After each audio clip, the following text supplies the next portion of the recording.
Competition भी रहता था, कौन आगे कौन पीछे, नंबर, परीक्षा, कौन तेज था। हम लोगों के सब्जेक्ट्स तो अलग अलग थे, लेकिन तब भी तो अंकों में तो नहीं होता, लेकिन चूंकि हम लोग डिबेटिंग टीम में। हाँ। अगर आप संविधान की बात करते हैं, अगर आप ऐसे मुद्दों पर बात करते हैं जिन मुद्दों पर विद्यार्थियों में आलोचनात्मक विवेक जागृत किया जाएगा, तो कहा यह जाता है कि आप राष्ट्रद्रोही हैं, आप टुकड़े टुकड़े गैंग हैं, या इस किस्म की दूसरी चीज। यानी कि आपने राष्ट्र नाम की अवधारणा को सोचने के बरक्स खड़ा कर दिया। चिंतन और राष्ट्र जैसे मानो एक साथ चल ही नहीं सकते, जबकि ये इस देश में कभी नहीं था।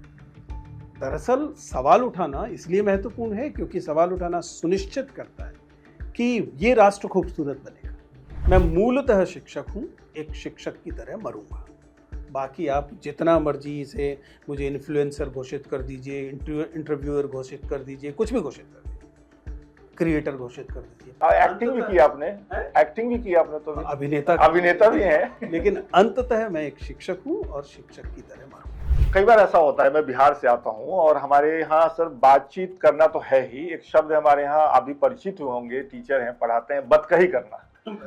तो मैं आपका समय अगला जो कुछ देर है वो बतकही में लेने वाला हूँ। हम लोग एक विस्तार से बातचीत करेंगे कुछ मुद्दों पे और समझूंगा, मैं भी समझूंगा, मुझे लगता है हमारे दर्शक भी समझेंगे। परिचय मैंने नहीं कराया, आप परिचित हैं, विजेंद्र सर हमारे साथ हैं। सर सबसे पहले मेरा सवाल ये है कि आप मीडिया भी पढ़ाते हैं, पत्रकार बनाते हैं।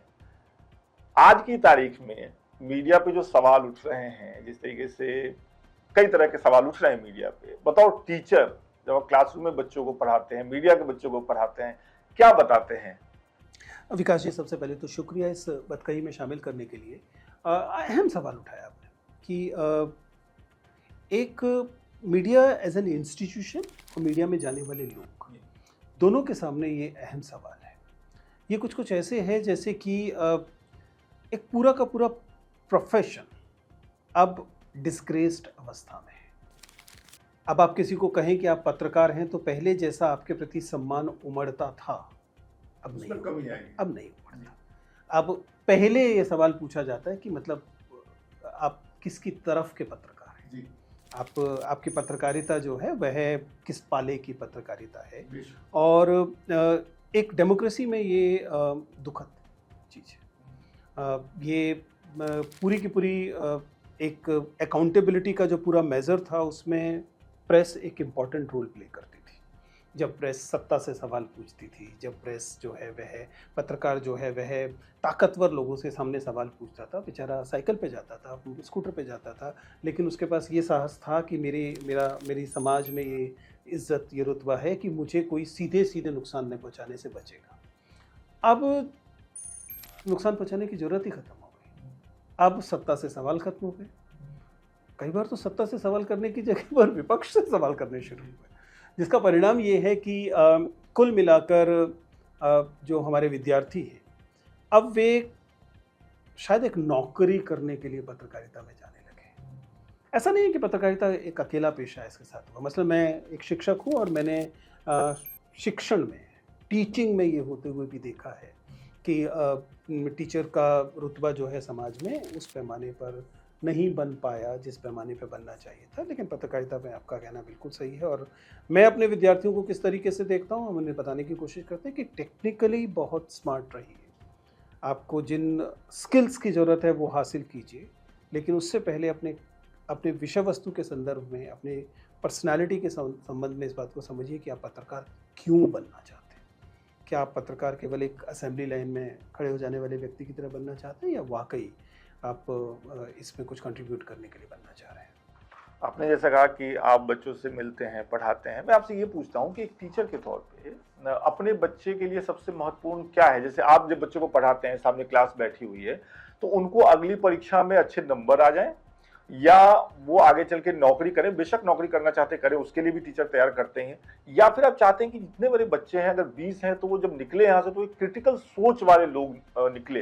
ये क्या सबसे जरूरी रहता है आपके दिमाग में? क्या बनाना चाहते हैं विजेंद्र सर अपने बच्चों को क्लासरूम में जब पढ़ाते हैं? विकास जी, मैं जब टीचर बना हूँ तो मुझे टीचर बनाने वाले जो टीचर थे जी, उन्होंने थैंकफुली इस बात पर बहुत स्थिर होकर और लंबे अरसे तक रुककर ये हमें समझाया मसलन प्रोफेसर कृष्ण कुमार मेरे इमीडिएट टीचर थे, जिन्होंने मुझे टीचर ट्रेनिंग इंस्टीट्यूट CI में टीचर का प्रशिक्षण देने वाली जो बुनियादी चीज़ें थी वो सिखाई। प्रोफेसर अनिल सतगोपाल और अन्य शिक्षक, इन लोगों ने हमें समझाया कि शिक्षक बनने का जो अहम उद्देश्य है वो विद्यार्थियों में, जिसे हम आलोचनात्मक विवेक कहते हैं, जिसे आपने क्रिटिकल थिंकिंग पैदा करना है। That is the primary thing. हमें ये किस तरीके से देना है? हमें दो तरीके से देना है। पहले हमें उस विद्यार्थी को वे औजार देने हैं, टूल्स देने हैं, जिनके तहत वह चीज़ों का विश्लेषण कर सके, उनके पैटर्न को समझ सके, उसके आधार पर सवाल पैदा कर सके। हम लोग लगातार कहते रहे हैं कि हमारे विद्यार्थियों को अच्छे सवाल पूछना आना चाहिए। हमारी शिक्षा व्यवस्था दुर्भाग्य से, जैसे मैंने कहा, शिक्षा परीक्षा में बदल गई, इसलिए विद्यार्थी बजाय सवाल पूछने के जवाब देने वाला विद्यार्थी हो गया। सवाल पूछे जाएंगे, वो उत्तर देगा। वो उत्तर कहाँ से देगा? वो क खिताब, ख खिताब, ग खिताब के उत्तरों का वॉमिटिंग, वमन करेगा, उल्टी देगा। इसके अतिरिक्त विद्यार्थी के पास आलोचनात्मक विवेक पैदा होगा। ये हमारी शिक्षा व्यवस्था ने करना या तो छोड़ दिया, या इसे करने का इस शिक्षा व्यवस्था पर कोई इंसेंटिव नहीं बचा। शिक्षक के पास इस बात का इंसेंटिव नहीं बचा कि उसके विद्यार्थी कितने अच्छे सवाल पूछते हैं। केवल यही इंसेंटिव रहा कि आपके विद्यार्थियों में से कितनों का चयन क जगह पर, ख जगह पर, ग जगह पर हो गया। मेडिकल में कितने चले गए, इंजीनियरिंग में कितने चले गए, IAS कितने बन गए। कुल मिला के आपकी सफलता का मापदंड ये हो गया। जब ये हो गया तो शिक्षकों ने भी फिर अपनी स्थितियों को वैसे ही बनाना शुरू किया, और ये विघटन हमें वहाँ दिखाई देना शुरू हुआ। तो मुझसे जब आप पूछते हैं, जब कोई विद्यार्थी, मैं अपनी क्लास में, रोचक सी बात है, जब मैं अपनी क्लास में जाता हूँ तो शुरुआती सेमेस्टर के बिल्कुल शुरुआत में विद्यार्थियों से एकदम नए बच्चे आए हैं। मैं मसलन मैं जेंडर पढ़ाता हूँ, मतलब एक पेपर है हमारे यहाँ आइडेंटिटी, अस्मिता मूलक विमर्श, ये पेपर मैं पढ़ाता हूँ। तो मैं पहली क्लास में ये कहता हूँ कि मैं आपसे ये दबाव नहीं डाल रहा कि आप सारे के सारे, लेकिन पूरा बैच मिलकर साल के अंत तक, सेमेस्टर के अंत तक मुझे अगर 3 अच्छे सवाल दे देते हो तो मैं ये मानूंगा कि मैंने अच्छा पढ़ा है। ठीक है, मेरे विद्यार्थी चारों तरफ हैं, आप उनसे जाके पूछ सकते हैं। ये बात मैं बार बार बोलता हूँ, हर साल बोलता हूँ, और साल के अंत में बताता हूँ कि देखिए इस बैच से मुझे 1 सवाल 2 सवाल मिला है, 3 वाले बैच अभी नहीं है, 3 वाले बैच नहीं मिलते हैं, क्योंकि थोड़ी सी बेईमानी हम भी करते हैं कि मतलब जैसे सवाल होते हैं उस सवाल को कभी कहते हैं नहीं और अच्छा हो सकता है। ठीक है, उस तरीके से। तो ये बेईमानी होती होगी, आपको वाकई लगता है कि नहीं, उस तरफ तक नहीं? दरअसल फिर वही है कि हम लोगों की यार्डस्टिक वहाँ से आती है, जब हम लोग अपनी कक्षाओं में थे और शिक्षक जब बताते थे कि एक अच्छा सवाल क्या होता है, क्या होता है सर? देखिए सीधी सी बात है, जब आप ये कहते हैं कि जिस सवाल का उत्तर तथ्यों में दिया जा सकता है वो घटिया सवाल है। अच्छा, सीधी सी बात। जब आप कह रहे हैं कि आपने बताइए सूरज कहाँ से उगता है, किसी ने कह दिया पूरब से उगता है, ये ना तो सवाल है ना जवाब है। ठीक है ना, क्योंकि ये फैक्चुअल है। हम लोग इंटरव्यू में भी इस बात का ध्यान रखते हैं कि अगर आप फैक्चुअल सवाल पूछ रहे हैं, आप एक ऐसा सवाल, मान लीजिए आप ही मुझसे बात करें, आपने आलोचना तो विवेक पे बात की, इसके लिए मुझे सोचना पड़ेगा। अब आके सीधा ये कहते हैं कि अच्छा सर बताइए कि किस डेट को फॉर्म निकलते हैं, तो वो सवाल नहीं है, वो कोई भी उसका उत्तर दे सकता है। तो अच्छे सवाल का मतलब है जो सोचने पर विवश करे, वह सवाल अच्छा सवाल है। जिसका उत्तर देने के लिए आपको कुछ नया गढ़ना पड़े, वो अच्छा सवाल है। ये कोई क्विज भी नहीं है कि आपने सवाल पूछा मुझे नहीं आता तो इसका मतलब ये अच्छा सवाल है, नहीं है। हो सकता है ये घटिया सवाल है और उसके बावजूद मुझे ना आता हो। ठीक है ना, तो वो इसलिए विद्यार्थियों को मैं ये विवेक पैदा करना कि वे सवाल उठा, दूसरा ये साहस पैदा करना कि वे सवाल उठा सके। कई बार व्यक्ति के पास सवाल होता है लेकिन वो साहस नहीं होता। जैसे मसलन हमारे यहाँ सवाल पूछने के अधिकार सबको नहीं है। हमारी जाति तय करती है कि आप सवाल पूछ सकते हैं कि नहीं, हमारा जेंडर तय करता है कि सवाल पूछ सकते नहीं, हमारी उम्र तय करती है कि सवाल पूछ सकते हैं नहीं। इसलिए जैसे जैसे विजयन चौहान की पहचान बढ़ने लगी है, मेरी क्लास के सवाल थोड़े से और डरने लगे। विद्यार्थियों को लगता है कि चलिए और शिक्षक से तो पूछ ले, विजयन चौहान से सवाल पूछने के लिए कोई और तैयारी कर ले। अच्छा, उनको लगता है और कुछ करना पड़ेगा। लेकिन कुल मिला के सवाल पूछने की सलाहियत देना, ये दरअसल शिक्षक का काम है, और मुझे लगता है यही सबसे है। आपके पहले क्लासरूम का अनुभव अगर मैं पूछूं, बिल्कुल आप ट्रेनिंग करके खत्म करके, टीचर ट्रेनिंग खत्म करके अपने पहले क्लासरूम में जब आप गए होंगे, उसका अनुभव थोड़ा बताएंगे? देखिए ये हालांकि अगर बहुत पुराना है नहीं, खैर याद तो एकदम क्लियर है, इसमें कोई नहीं, लेकिन एकदम मुझे इससे याद आया कि टाइटैनिक फिल्म में वह बुजुर्ग महिला से जब ये पूछने आते हैं तो वो कहते हैं कि अच्छा अच्छा चलो जो याद है वो बता दो। कहते हैं याद तो मुझे पेंट की खुशबू तक है, तो याद तो स्वाभाविक है, मेरी पहली क्लास थी, सब कुछ है। जिस औपचारिक क्लास की हम बात कर रहे हैं वो क्लास हम लोगों की जो टीचर्स ट्रेनिंग होती है उसमें जिसे हम प्रैक्टिस टीचिंग कहते हैं उसके तहत होती है। एक शानदार शिक्षक मेरे सुपरवाइज़र थे, श्री चांद किरण सलूजा जी। आजकल संस्कृत की जो बड़ी संस्था है उसके हेड हैं, लेकिन खैर वो उस समय मेरे शिक्षक थे, जिसे हम टीचर सुपरवाइज़र कहते हैं। और उसका तरीका ये होता है कि आप क्लास पढ़ा रहे होते हैं, पूरी क्लास होती है और अंत में आपके प्रोफेसर बैठ के आपकी क्लास को ऑब्जर्व कर रहे हैं। ये तो बहुत मुश्किल होता होगा। जाहिर है, लेकिन इसी से आप बनते हैं। तो मैंने पूरी क्लास पढ़ाई, जो मैं काम की चीज़ है वो ठीक है, हम लोगों ने मेहनत की थी, जाके पढ़ाई, पसंद आई ना पसंद आई वो अलग बात। उसके बाद उन्होंने उस पर नोट्स लिखे जिसका इस्तेमाल मैं आज तक करता हूँ। मैंने ध्यान से उन नोट्स को पढ़ा, उसमें ये बताया गया था कि मेरे में क्या कमियाँ हैं, इस क्लास को और बेहतर कैसा कर सकते। लेकिन रोचक बात है, उन्होंने एक भी वाक्य ये नहीं लिखा कि आपकी क्लास में ये कमी है। उनके वाक्य की संरचना ये होती थी, आप ऐसा कर रहे थे, ऐसा कर सकते थे, यह यदि ऐसा करें तो बेहतर होगा। क्लासरूम में आपका कम्युनिकेशन संप्रेषण अच्छा है, यदि आवाज़ की पिच को थोड़ा कम कर लेंगे तो बेहतर होगा। अगर आप ध्यान से देखें तो ये वह शब्दावली है जो आज मैं जब इंटरव्यू की फीडबैक लेता हूँ तो मैं देता हूँ। यूपीएससी वाले यूपीएससी में फीडबैक देते समय मैं इसी का इस्तेमाल, बिल्कुल बिल्कुल, कि आपका काम छिद्रान्वेषण करना नहीं है व्यक्तित्व में। जो भी व्यक्तित्व आपके सामने अच्छा व्यक्तित्व है, और प्रभाव और अच्छा पड़ेगा जब आप कहें कि आपने ये सकारात्मक चीज़ें की हैं, यदि ये और कर लें थोड़ा सा और बेहतर हो जाएगा, तो एक्सेप्टेबिलिटी बढ़ती है। ये शुरुआती पहली क्लास थी जिससे मैंने किया। खैर उसके बाद हमने बहुत और गलतियां की, बहुत और गलतियों से सीखा, और शायद अभी आप भविष्य में भी करेंगे, लेकिन अभी तक मुझे लगता है कि teaching is something that gives me kick. पढ़ाने में मजा आता। मैं मूलतः शिक्षक हूँ, एक शिक्षक की तरह मरूंगा।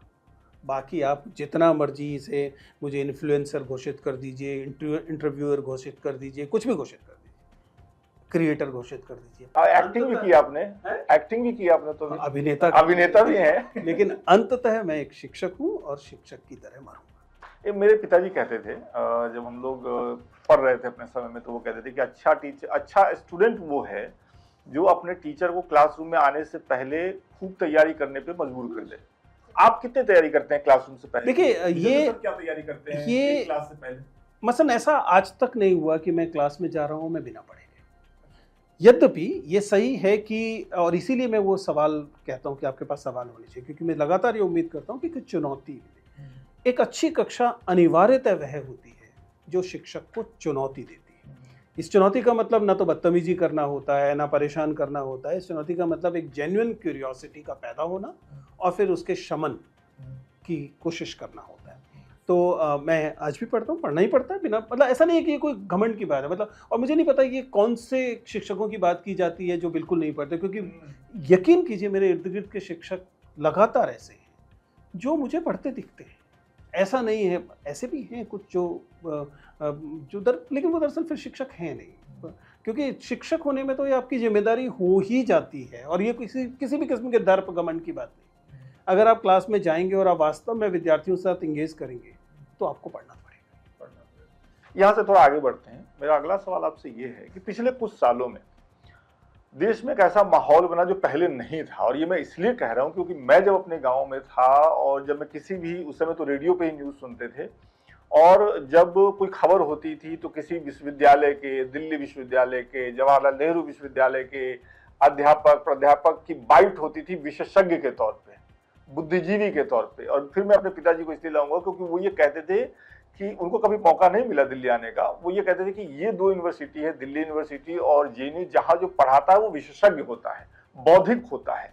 लेकिन सर ऐसा हुआ कि 2014 के बाद, अगर मैं बिल्कुल फैक्ट के साथ बात करूं, तो ऐसा लगा कि देश में बौद्धिक होना, बौद्धिकता की बात करना, सवाल पूछना, क्रिटिकल होना सब मुश्किल हो गया। लेकिन मुझे आपसे ये जानना है कि एक समाज के लिए, एक सोसाइटी के लिए बौद्धिक तबका कितना जरूरी है, बौद्धिक सोच समझ कितना जरूरी है, और उससे क्या फायदा नुकसान है? अगर वो नहीं है तो क्या नुकसान है तो क्या फायदा है?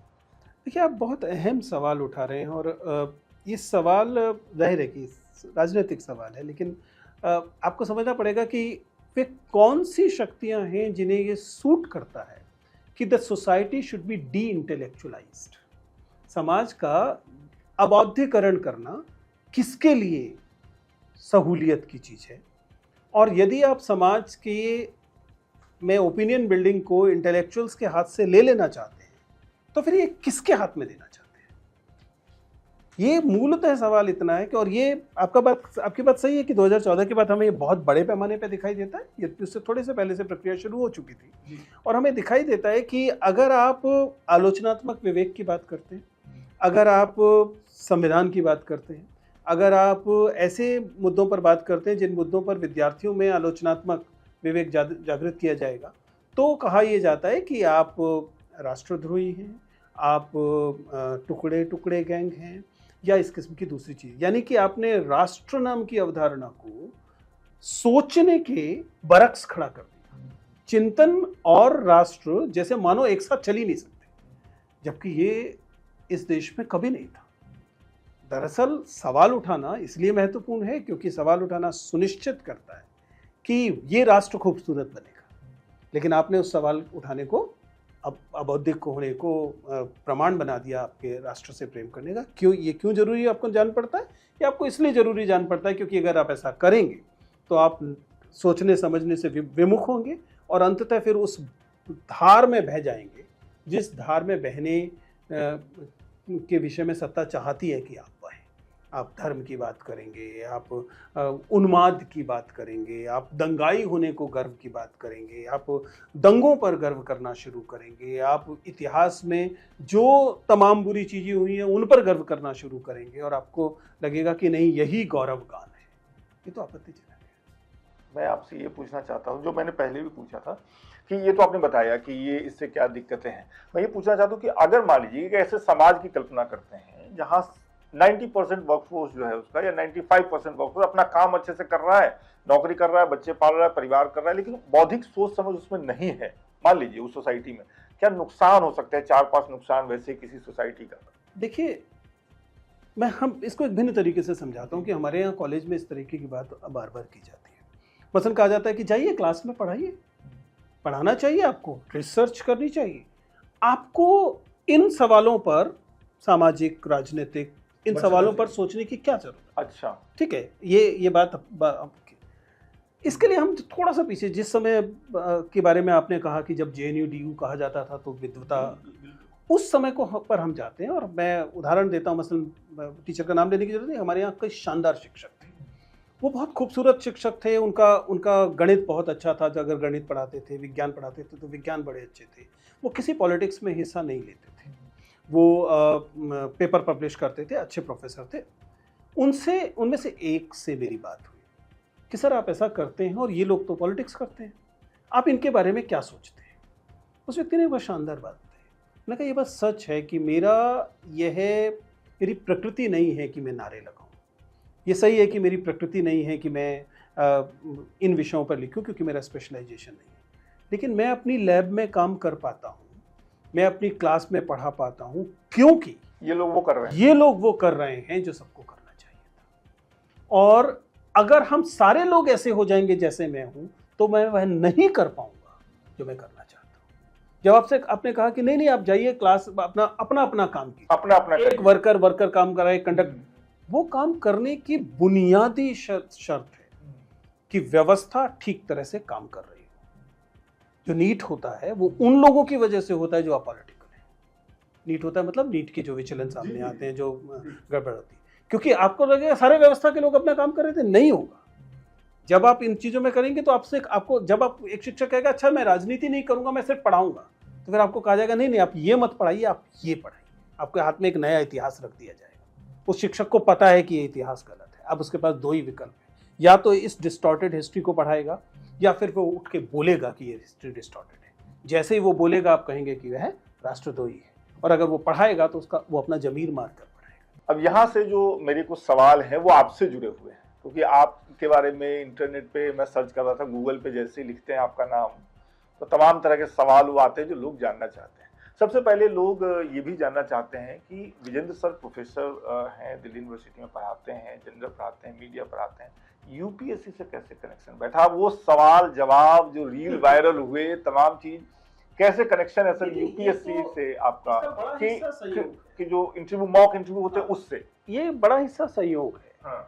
क्योंकि मैं तो पहले स्कूल में, बाद में कॉलेज में लंबे अरसे से पढ़ा रहा हूँ, लेकिन जब हम लोग स्कूल के विद्यार्थी, कॉलेज के विद्यार्थी थे, तो मैं और डॉक्टर विकास देवी कीर्ति, हम लोग रूममेट थे। हम लोग सेम डिबेटिंग टीम के हिस्से थे। हम चूंकि एक ही कॉलेज से हैं, मैं उसी कॉलेज से हूँ जिस कॉलेज में मैं आज पढ़ाता हूँ, तो हम दोनों उसी कॉलेज के विद्यार्थी थे और वो इतिहास पढ़ते थे, मैं हिंदी पढ़ता था, और हम लोगों की एक डिबेटिंग टीम थी। उस समय के हमारे समकक्ष लोगों को याद होगा, हम लोगों ने अच्छा खासा कहर बर्पा किया था दिल्ली विश्वविद्यालय के जो डिबेटिंग सर्किट होता है उसमें, अलग अलग जगह पर, क्योंकि दरअसल वो हम लोगों की आमदनी का भी स्रोत था, क्योंकि उससे जो पुरस्कार राशि मिलती थी उसी से हम लोगों का काम चलता था। तो वह हम लोग, एक तो दोस्ती थी और एक वो स्किल्स थी। तो डॉक्टर विकास देवी कीर्ति ने बाद में यूपीएससी क्रैक किया और उनको एक नौकरी मिली, जो नौकरी उन्हें पसंद नहीं आई, उन्होंने उस नौकरी को छोड़ा और उसके बाद अपनी ये संस्था शुरू की। तो उसी संस्था के शुरुआती सालों में ये हुआ कि उन्होंने मॉक इंटरव्यूज़ के मुफ्त में, फ्री में इस कोर्सेज को शुरू किया, जिनके लिए पैसे नहीं लिए जाते थे। और चूँकि पैसे नहीं लिए जाते थे, इसलिए वो ऐसे लोगों को खोज रहे थे जिनमें कि ये क्षमता भी हो और आसानी से वो उपलब्ध हो। और जाहिर है कि मैं एकदम निकट उपलब्ध एक दोस्त था, तो मुझसे रूममेट से अच्छा क्या हो सकता है? हाँ, और वो जानते थे कि मेरे पास एक बैकग्राउंड था, मैं पहले इंजीनियरिंग करके आया था, फिर हिंदी किया था, फिर एजुकेशन है, सोशल साइंसेज भी पढ़ा, लिटरेचर भी पढ़ा, साइंसेज भी पढ़ी, तो एक आपके पास एक विविध बैकग्राउंड आ जाता है। तो कैंडिडेट जब सामने आता है तो आप अलग अलग तरह के सवाल उससे पूछ सकते हैं। और चूंकि डिबेटिंग टीम में थे तो उनको पास ये क्षमता भी पता थी कि मैं, तो उन्होंने मुझे ये अवसर दिया। उन्होंने कहा कि विजन आप आइए, और हम लोगों ने वो शुरू किया। फिर पिछले 20-22 साल से चल रहा है, और लंबे समय तक ये कम प्रचलित वो थी क्योंकि सोशल मीडिया नहीं था, रील नहीं बनते थे उसके। उसके चूंकि वीडियो नहीं बनते थे और वीडियो पोस्ट नहीं होते थे। बाद में वीडियो बनते थे लेकिन पोस्ट नहीं होते थे, वो केवल रिकॉर्ड करके केवल उस कैंडिडेट को दिया जाता था कि आप देख लीजिए कि आपकी क्या कमियां हैं। लेकिन बाद में जब ये यूट्यूब प्रकरण शुरू होता है और उसके बाद कोविड आता है, और कोविड में चूंकि लोगों के पास बहुत सारा समय था, इसलिए केवल यूपीएससी वाले लोग नहीं, वे लोग भी जिनका यूपीएससी से कोई लेना देना नहीं था, वो मनोरंजन के लिए या ऐसे ही जानकारी के लिए इन वीडियोस को देख रहे थे, इसलिए लोगों ने मुझे पहचानना शुरू किया। तो ये उसके बाद की बात है, लेकिन ये प्रक्रिया तो पिछले 20-22 साल से चली रही। मतलब आप सिर्फ उसके पार्ट थे, आपने यूपीएससी की कोचिंग में नहीं, मैं आपको अब तक मेरी बातचीत से पता लग चुका होगा कि मैं मूलतः शिक्षक जी, मैं समझ गया। और केवल शिक्षक ही नहीं हूँ, मैं पब्लिक फंडेड एजुकेशन का बहुत बड़ा अधिवक्ता हूँ, मतलब उसकी तरफ से बोलने वाला व्यक्ति हूँ। मैं आपसे बात कर पा रहा हूँ या दुनिया मुझे जान पा रही है क्योंकि मैं एक सरकारी स्कूल में पढ़ा, एक सरकारी कॉलेज में पढ़ा। इनमें से एक भी जगह पर अगर मुझे प्राइवेट जाना पड़ता तो मेरे पिता मुझे नहीं पढ़ा पाते। इसका मतलब है कि ये मेरे ऊपर कर्जा है पब्लिक फंडेड एजुकेशन का, जिसे मैं इस समय चुकाने की कोशिश कर रहा हूँ अपनी अगली पीढ़ी को ये बताने। तो public funded education I treat it as with due respect. मेरे हिसाब से वो सबसे मैं, इसलिए मैं पब्लिक फंडेड एजुकेशन में ही एक शिक्षक हूँ और वही मेरे लिए प्राइमरी आइडेंटिटी है। बाकी सारी आइडेंटिटी जो आप देखते हैं, विश्लेषक के तौर पे देख लीजिए, इंटरव्यूअर के तौर पे देख लीजिए, इन्फ्लुएंसर के तौर पे देख लीजिए या किसी अन्य रूप में देख लीजिए, वे सब प्रसंगवश है। ये सवाल जो यहाँ से मैं अभी पूछ रहा हूँ, ये मैंने आखिर के लिए बचा के रखा था। मैंने सोचा था कि वहाँ ख़त्म करूँगा एक अच्छे नोट पे, लेकिन चूंकि आपने जिक्र किया, अपने पिताजी का जिक्र किया, अपने फैमिली बैकग्राउंड का जिक्र कर दिया बातों बातों में, जब सरकारी संस्थाओं की बात हो रही है, थोड़ा सा मैं जानना चाहता हूँ, लोग जानना चाहते हैं आपके फैमिली बैकग्राउंड के बारे में, आपके शुरुआती दिनों के बारे में, जब आप पढ़ रहे थे स्कूल में, कॉलेज में, उसके बारे में थोड़ा सा। मैंने इस बात के बारे में बताया, मैं मूलतः दिल्ली का व्यक्ति हूँ। मेरा जन्म दिल्ली में ही हुआ और दिल्ली में यमुना पार की जो अनधिकृत बस्तियाँ कही गई, उनमें से एक है भजनपुरा, जिसमें मैं मतलब समझिए पैदा हुआ। और वहीं के म्यूनिसिपल स्कूल में, एमसीडी स्कूल भजनपुरा का, वो उसी समय एस्टेब्लिश्ड हुआ था, 1979 की शायद बात होगी, जब मैंने, या 77 की रही होगी, जिस समय मैंने वहाँ एडमिशन लिया और पढ़ाई शुरू की। और ये टेंटों वाला स्कूल था, यानी कि एक टीन की चारदीवारी होती है और उसमें टेंट, जैसे मिलिट्री वाले टेंट होते हैं ना, ऐसे टेंट लगा दिए जाते हैं, उसमें क्लासरूम था। वहाँ से मेरी पढ़ाई शुरू होती है और 5वीं मैंने उसी स्कूल से की। जब तक 5वीं की तब तक उसमें टीन के शेड आ गए थे, एक सेक्शन टीन के शेड में लगने लगा था। उसके बाद मैं सराय रोहिला नाम की एक जगह है, वहाँ के सरकारी स्कूल से पढ़ा। अंत में मैंने कैसा स्कूल था? वो स्कूल सरकारी स्कूलों में एक अच्छा स्कूल माना जाता था, लेकिन वो सरकारी स्कूल था और किसी भी अलग तरह की विशेष योग्यता वाला स्कूल नहीं था। लेकिन मुझे उस स्कूल ने काफ़ी कुछ दिया है। मैं खुश हूँ कि मैं उस स्कूल तक पहुँचा, लेकिन वो बहुत दूर था, वहाँ तक जाना पड़ता था। पर 10वीं क्लास मैंने वहाँ से की और उसके बाद फिर मैं यूनिवर्सिटी और कॉलेजेस वाली उसमें आ गया। जाकिर हुसैन कॉलेज मेरा। और विकास जी से कब भेंट हुई आपकी? विकास और कॉलेज में? हम लोग 90 और 93 के बीच में मूलतः जाकिर हुसैन कॉलेज के विद्यार्थी थे। हालांकि विकास से ज़्यादा संपर्क मेरा सेकेंड ईयर और थर्ड ईयर में रहा, लेकिन फर्स्ट ईयर में भी हम लोग साथ थे। ये जाकिर हुसैन कॉलेज जो अब जाकिर हुसैन दिल्ली कॉलेज कहलाता है, यह पहले दिल्ली कॉलेज कहलाता था। ये दिल्ली का पूरे उत्तर भारत का सबसे पुराना एजुकेशनल इंस्टीट्यूशन है। 1824 में इस्टेब्लिश होता है एज दिल्ली कॉलेज। ये वही जगह है जिसके बारे में गालिब के लिए कहा जाता है कि वो वहाँ पढ़ाने आए थे। बिल्कुल। तो आप में और विकास जी में, दोस्तों में होता है ना, ये कंपटीशन भी जाता था, कौन आगे कौन पीछे, नंबर, परीक्षा कौन तेज था? हम लोगों के सब्जेक्ट्स तो अलग अलग थे, लेकिन तब भी तो अंकों में तो नहीं होता, लेकिन चूंकि हम लोग डिबेटिंग टीम में थे। हाँ। तो डिबेटिंग टीम में तो स्वाभाविक है कि आप दोनों जा रहे हैं, एक ही फर्स्ट आएगा, ठीक है ना, एक फर्स्ट आएगा दूसरा। ऐसा बहुत बार हुआ कि एक जना फर्स्ट आया, दूसरा फर्स्ट सेकंड आया। कौन कितनी बार फर्स्ट आया? आप ज्यादा ऐसा आंकड़े नहीं रखे, नहीं। विकास के पास आप इसको सीधी तुलना नहीं कर सकते। अच्छा। आपको इस वजह से नहीं कर सकते क्योंकि डॉक्टर विकास देवी कीर्ति की पृष्ठभूमि और मेरी पृष्ठभूमि में जमीन आसमान का अंतर है। डॉक्टर विकास देवी कीर्ति के दोनों मतलब उनके पेरेंट्स दोनों शिक्षक रहे, यानी कि मेरे और उनमें एक पीढ़ी का अंतराल है। आप समझ सकते हैं कि मतलब मैं अब शिक्षक हूँ, मेरी पत्नी शिक्षक हैं, तो मेरी जो संतान है उनकी तुलना आप डॉक्टर विकास देवी कीर्ति से कर सकते हैं। मेरी महत्वपूर्ण बात कह रहे हैं आप। तो एक अंतराल है, और लेकिन वो एक शानदार इंसान है। और हम सब इस प्रतिस्पर्धा को जो कॉलेज स्तर पर थी, इसे हम अच्छे से समझते थे। ऐसा नहीं है कि नहीं समझते थे।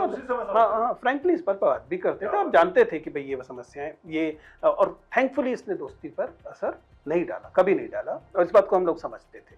तो वो एक रोचक पक्ष रहा है।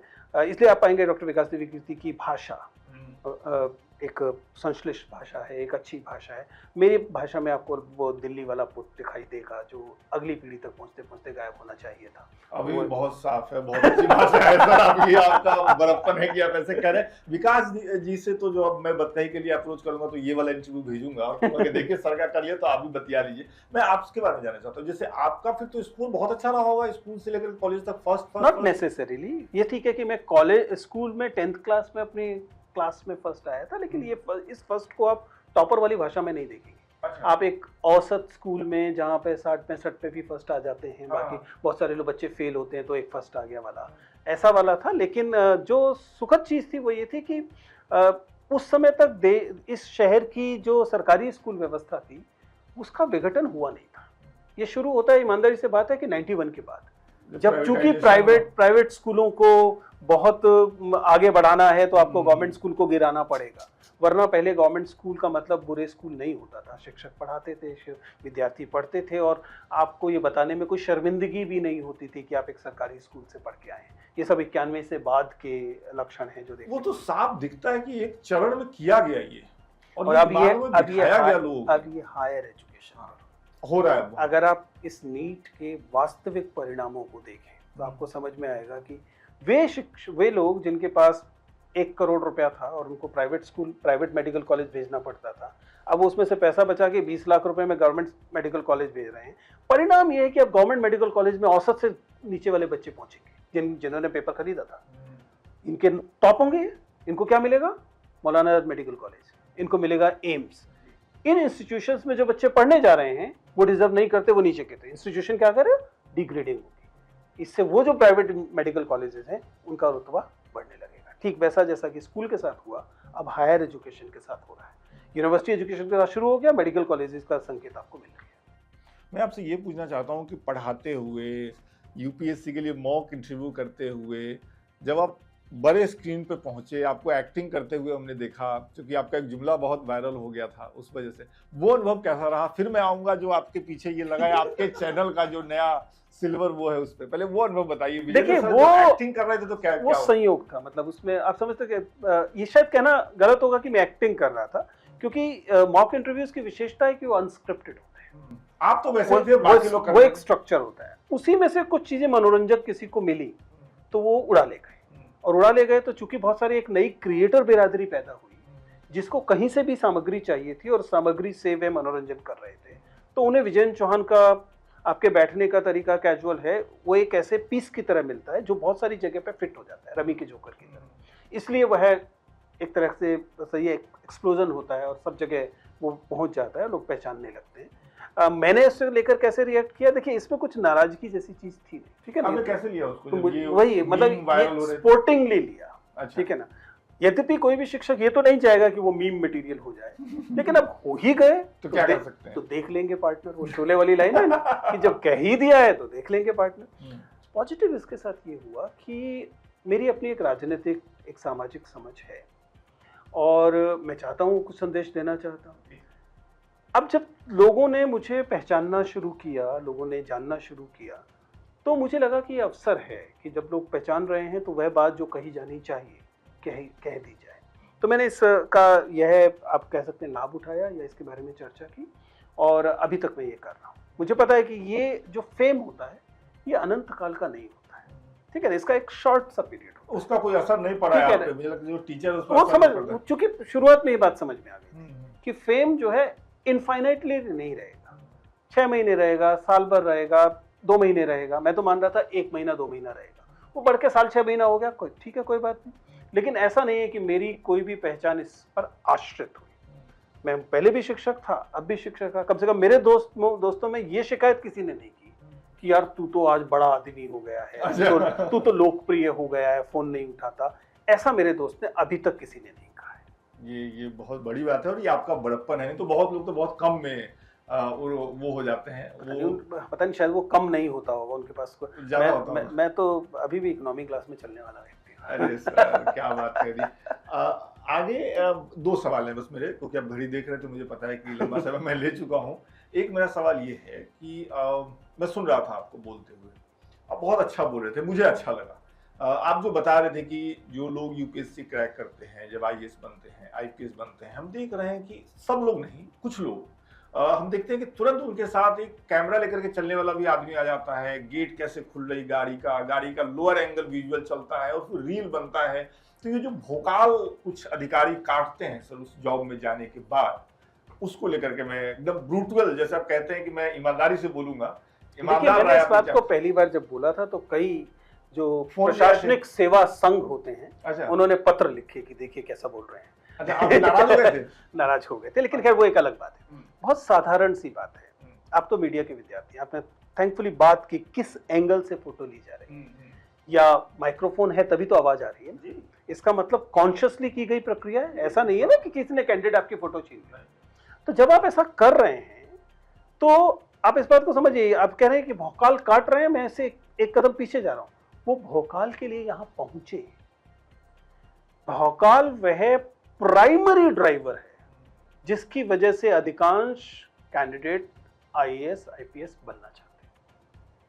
वो ये कहना गलत है, वो पैसे के लिए बनना चाहते हैं। उनमें से अधिकांश, मतलब हो सकता है पैसा तो इंसिडेंटल है, जब आप में एक भ्रष्टाचरण आया तो एक तरह का आया तो दूसरी तरह का भी आ जाएगा, ये भी एक तरह का भ्रष्टाचरण ही है और दूसरी तरह का भी आ जाएगा, उसमें ठीक है आप कुछ रिश्वत भी आ जाएगी। लेकिन मूलतः पूरा बिहार, पूरा राजस्थान, पूरा जो हिंदी पूर्वी उत्तर प्रदेश, जिसे हम हिंदी बेल्ट कहते हैं, उसमें जो सिविल सर्विसेज का के लिए जो आपको ये मारामारी दिखाई देती है, उसका बड़ा हिस्सा इस भोकाल की चाहत है। क्योंकि आप समझिए कि वैसे बार बार कहा है 70-75 हज़ार रुपए की नौकरी है ना, 70-75 हज़ार कम नहीं है, लेकिन इतना भी नहीं है इसके लिए मार करोगे। फिर आप किस लिए कर रहे हैं? आप कर रहे हैं कि आप अगर बन गए तो आपका परिवार, आपकी बिरादरी, आपका पूरा गांव, हो सकता है आपकी पूरी जाति, वो मतलब आप पर गर्व करेगी, आपको दिखाएगी, 4 लोगों को मिलाएगी और आपका वो भौकाल करेगा। इस भौकाल को बनाने के लिए आपको छवियों की जरूरत पड़ती है। ये छवियां फिर वो आपको वीडियो जो रिकॉर्ड करने वाले हैं वो पकड़ाते हैं और फिर अंततः as a matter of fact Max Weber ने जो ब्यूरोक्रेसी की कल्पना की, उसमें you are supposed to be anonymous. गुमनामता उसका मूल सिद्धांत है। वहां पर व्यक्ति नहीं है, पद है। फैसला जो है वो डिस्ट्रिक्ट कलेक्टर ने लिया है, एबीसी ने नहीं लिया है। ये साफ साफ मैक्स वेबर की ब्यूरोक्रेसी में दर्ज चीज है। इसलिए जैसे ही आप एनोनिमिटी को हटाकर, गुमनामता को हटाकर उसकी जगह पे अपनी तस्वीर रखते हैं, आप ब्यूरोक्रेसी के मूल सिद्धांत का उल्लंघन करते हैं, और मेरे ख्याल से it should be taken note of. आखिरी, आज की बतकही का आखिरी प्रश्न मेरे मन में जो जिज्ञासा के तौर पे है सर, बहुत से बच्चे, जैसे हम लोग बातचीत की शुरू में ही कर रहे थे, प्रतियोगिता परीक्षाओं की तैयारी करते हैं, कुछ सफल होते हैं, बहुत ज्यादा असफल हो जाते हैं परीक्षाओं में। मैं आपसे एक फाइनल नोट पे सफलता और असफलता का जो मतलब है एक विद्यार्थी के लिए, उस पे चाहता हूँ, समझना चाहता हूँ कि अगर मान लीजिए कि मैं एक परीक्षा में बैठा हूँ, मैंने ABCD परीक्षा में बैठा हूँ, मैंने बहुत मेहनत की है, मैंने वो परीक्षा लिखी, लेकिन मैं उस परीक्षा में असफल हो गया, मेरे लिए उस असफलता का क्या मतलब है, और जो सफल हो जा रहे हैं उनके लिए उस सफलता का क्या है? देखिए, ये इस बात पर निर्भर करता है कि आपने अपने जीवन के लक्ष्य क्या बनाए थे। क्या आपके लिए जीवन का लक्ष्य एक PDF में अपना नाम देखना था? अगर इतना कॉन्क्रीट लक्ष्य था, इतना ठोस स्थूल लक्ष्य था कि अगर इस PDF में नाम लिखा तो मैं सफल हूं, अन्यथा मैं असफल हूं, तो निश्चित तौर पर आप जीवन भर असफल रहने वाले हैं।